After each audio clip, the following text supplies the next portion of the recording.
before I start, actually, I think I would like to get a bit of a overview of actually, just by hands, how confident do you feel actually about your progress on the GDPR program as of now in your organization? Not many hands really yet. Okay, good. So yeah, get on next stage. I think probably the reason actually I asked the question is because I'm leading the GDPR program for the Findel PLC. And the main thing when I started actually looking at the GDPR, it was a bit of a nightmare. I felt a little bit lost really actually to start with.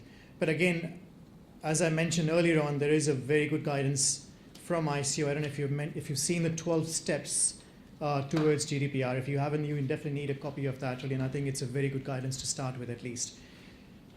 As a disclaimer, I think I am not a lawyer, so don't take my word for it. There are many sort of probably best to check with your legal team, compliance team, and before do anything about the GDPR. It's quite a heavy regulation really, so legislation.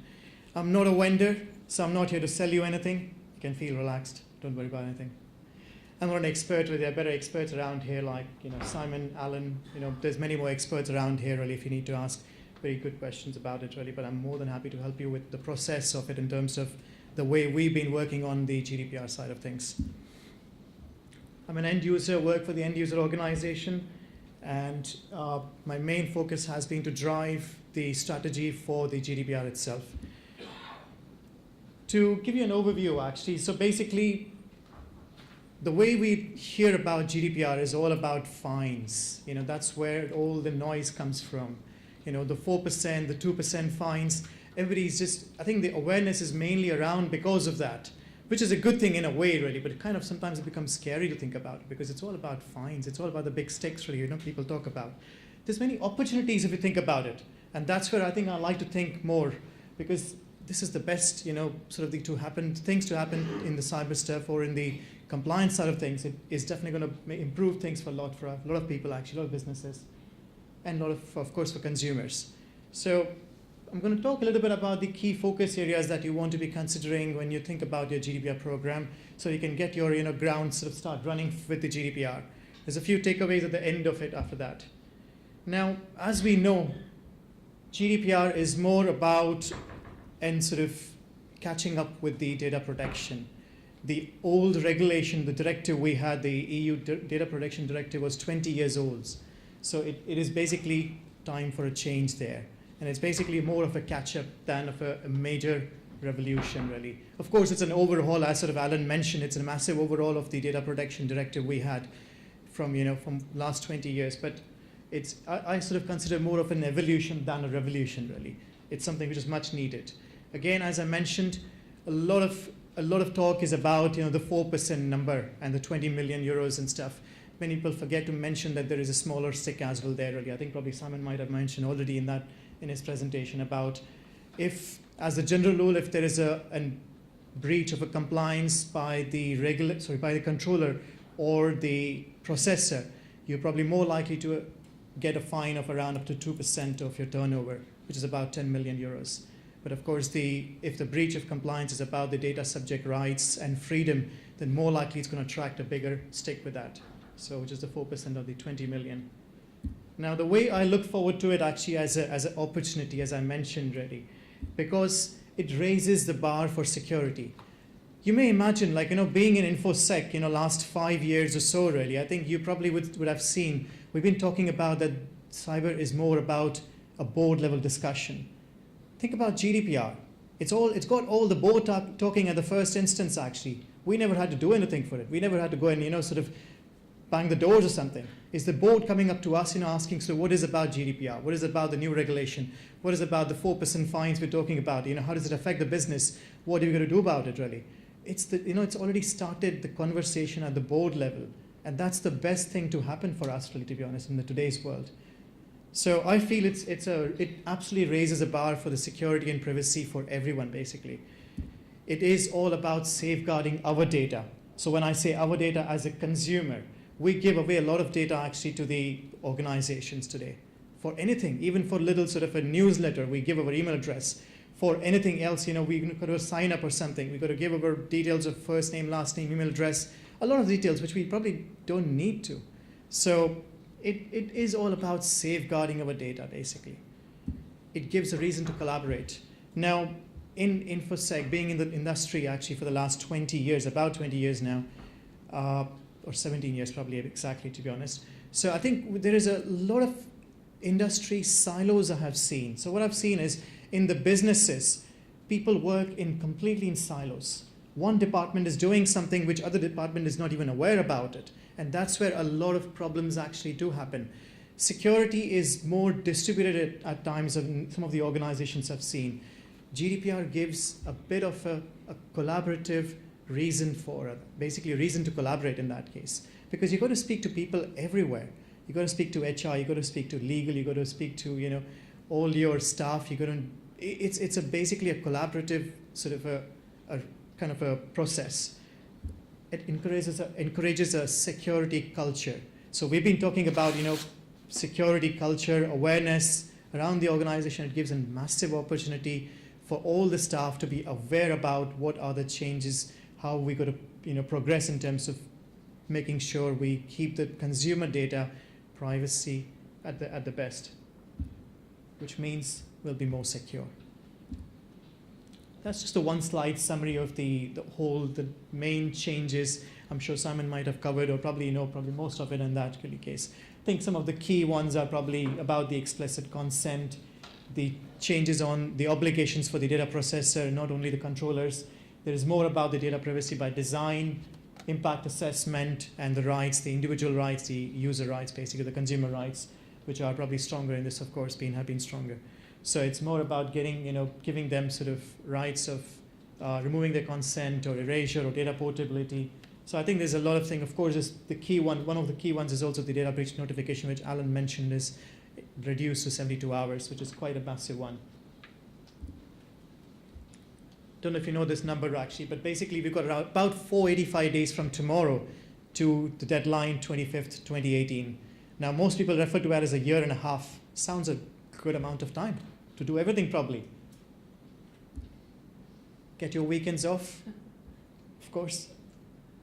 What about the bank holidays? You remove all that and just left with basically 340 days or less than 340 days and 11 months, which means if you take your holidays off a month, you're probably less than 10 months away from the deadline. The point here is there's not a lot of time. We've got to rush through with that. There's a lot to do really. So basically what I want to discuss was about give you a bit of a few steps or focus areas actually where to focus or where to get your ground running on the GDPR. I've been working on this really for the last about 6 months. Last quarter actually we started about really. So last quarter. So there's a few things we've realized actually in the process, in the starting, getting the program started. I thought better to share with that really. So it's more about giving a bit of a case study than actually giving you any pure advice for that really. But so the first thing you want to focus on actually, or we focused on, was the governance of it. Raising awareness was the key to the program itself. Now, as I mentioned, board are keen to hear about it. So we took the opportunity to give a presentation to the board, get them on board with us to understand, what is the requirements of the GDPR, what are the changes of it. Soon enough, we got a buy-in from the board because it wasn't difficult, especially if you show them the focus on the bigger stick, anybody would agree with that. They've got to do it. It's a regulation, it's got to be done. So I think getting a buy-in from the board was absolutely easy. Once we got the sponsor for it, we set up a sort of a steering committee to it to handle the major parts of the decision-making actually in that case. At the lower level in the working group, we made a sort of few working groups with different work streams working on sort of, different areas of the program itself. So that was the initial first getting through with the roles and responsibilities of the program itself. Getting the first buy-in actually and raising awareness across the business, not only at the board level, but also at the key stakeholders, managerial level, and all the different people actually we could probably get through. So I think the key is to make sure you have the right people for the job. When it comes to, you might have heard about a requirement for a DPO. Now, not every organization might need about a DPO, and especially if you go and look for a DPO, probably it might be even difficult to find some people out there because there's not many people actually, probably someone might have mentioned there really, there's not many people out there who are actually, pure DPO as of now really. So why not look for inside? What we did was internally, we had some guy, one of the guys who was already doing this kind of work, data protection, looking after the subject access requests, looking after a bit of the data processing, activities. We promoted him to a DPO. It's best to have someone from internal rather than, looking outside and, trying to find someone from the less of a resource out there, really. So I think look for someone from inside for the DPO if you can, if you need one. Anyway, it would be good to have someone, even if you don't need one, because at least there'll be someone responsible for monitoring, reviewing, assessing the data protection and processing activities, basically. Second area probably we would be focusing on is about the design, the privacy by design. So the second thing we did was once we had the awareness in place, we thought of speaking to a lot of the different project teams, initiatives, whatever was, whatever the board came up saying that, okay, we've got some initiatives going on here in one of the projects where there is a use of personal data. We went and try and speak to them really basically. So we started sort of spreading out, speaking to people inside the business, understanding how they're using the personal data, what kind of processing operations they're doing actually on the personal data.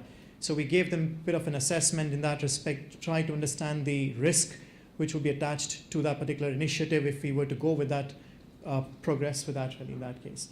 So I think the key point is look out for the new initiatives inside the business, speak to the business as much as you can across the business and see what are the new initiatives around the data processing, new data personal use basically. Once you've got them on board, you need to make them understand that you basically bake in the data protection rather than bolt on something at the end. That's the key here actually. So embrace the privacy by design itself.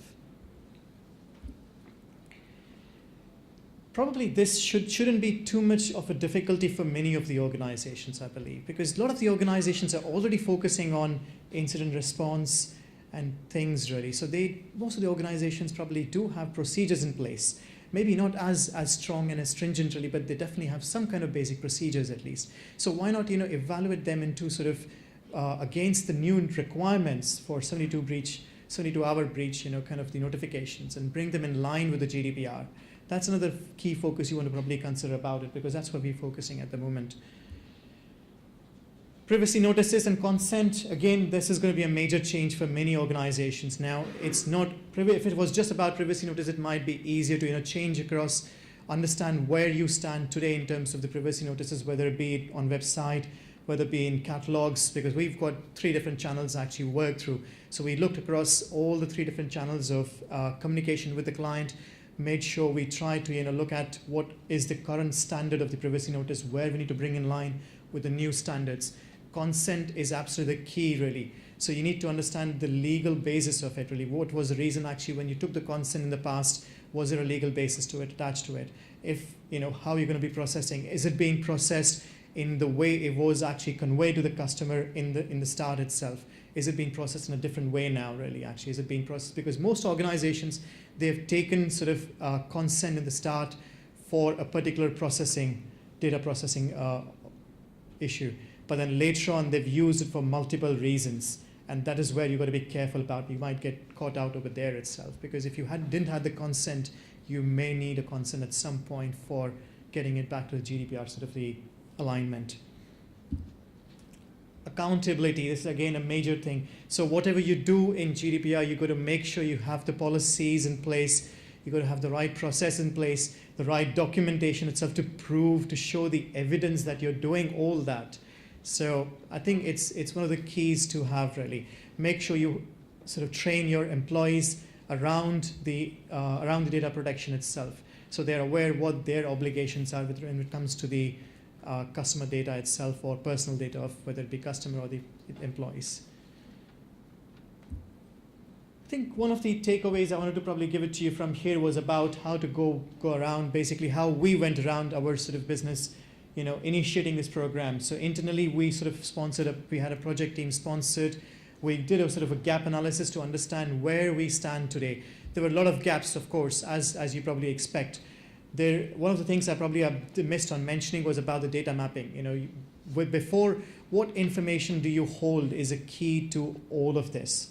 Because if you don't know what personal data you hold in your business, you basically can't get anywhere. So try and speak to the different business units, understand how how you collect the data actually in the first instance, what the touch points are for the organization with the customer, where we collect it, where we use it, how do we store it, how do we retain it or delete it, or whatever we do with that really. I think that's the key. So always make sure you've done one of your data mapping exercises in one of the parts for that really in that respect. Do a gap analysis on the different processes of whether it be data mapping, whether it be around privacy, around the gaps of the consent, all the different basically areas you need to cover around the GDPR requirements. Understand where you stand today, start building towards the GDPR new alignments. Do a risk assessment of what is the most risk data processing activities are around the business. Once you know where to focus, then you can actually focus on the right key areas to look at. Create an action plan from it with the budget, get a workforce sort of package, the training package sort of approved for it, and get the sign off from the board to get and do the changes for it. The last takeaway from me would be is basically look at, this is basically what I talked about. So when we looked at the first, we divided in few phases. Now you could probably throw in many resources if you've got enough. You can probably do in parallel work streams. You're doing it in separate work streams in that respect. So we started looking at raising awareness at the first instance. Once we had the basic awareness at the board level, at the stakeholder level, we went on sort of to look at the personal data that we hold. Started doing a data mapping exercise. We also tried to use the tools. So there's two ways we've done. If you want more details, I can probably give you outside this.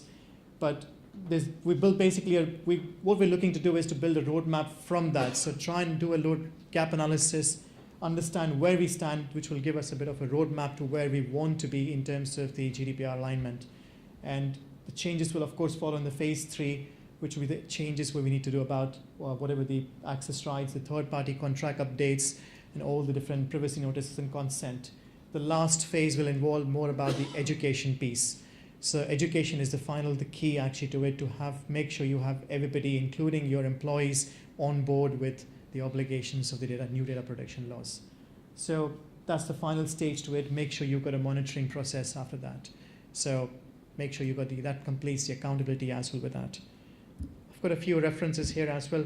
I think one of the key references probably I would like to point you towards is the ICO website, of course, which gives a 12-point stage of the whole of the process. It's a very good document, and to start with as well, actually. And there's a few more sort of around here. I think probably I mentioned the ICO blog there. And of course, the data governance, IT governance website as well. Yeah, it's a good sort of a resource as well. If you got any more questions, feel free to connect with me. I'll be around for the rest of the afternoon. And I think I probably wouldn't take too much time because I've got probably a few more speakers here pending, I think, around. So more than happy to help you if you have any questions. Give me a shout, connect with me wherever you like, and I'll be around anyways. Thank you so much for your time.